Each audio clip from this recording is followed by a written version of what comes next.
রাতের ঘুম কেড়েছে জিএসটি। এতদিন যেভাবে ব্যবসা হতো তা যেন রাতারাতি পাল্টে গিয়েছে।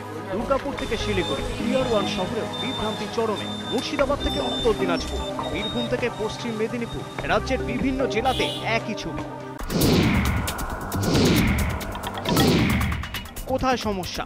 খুচরো থেকে পাইকারি ব্যবসায়ী জিএসটির নিয়মকানুন নিয়ে সঠিক ধারণা নেই অধিকাংশরই। কেন্দ্র নিয়ম পরিবর্তন করায় বিভ্রান্তি আরো বেড়েছে। 5% আর আবার 12% দুটোই শুনতে পাচ্ছেন, তো ঠিক মতো এটা এখন বোঝা যাচ্ছে না কি ব্যাপার, কিরকম হবে এটা। প্যান কার্ড, ট্রেড লাইসেন্স, ছোটো ব্যবসায়ীদের কাছে ট্যাক্স ব্যাপারটা ক্লিয়ার নয়। একটা ডকুমেন্ট চাচ্ছি যে আমরা সঠিক জায়গায় মালটা বিক্রি করতে পারছি কি, সমস্ত ডিটেইলস দিতে চাচ্ছে না।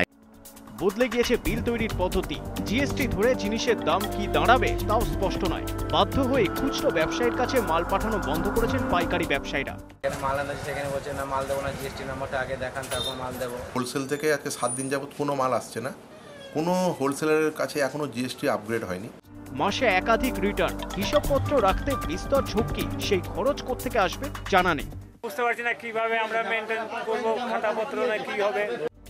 জিএসটিতে অভ্যস্ত হতে সময় লাগবে, মানছেন প্রায় সব ধরনের ব্যবসায়ী। তবে তার আগে যে বিপুল আর্থিক ক্ষতি তা কিভাবে পূরণ হবে, আপাতত সেটাই তাদের সবচেয়ে বড় প্রশ্ন। Bureau report, ETV news Bangla.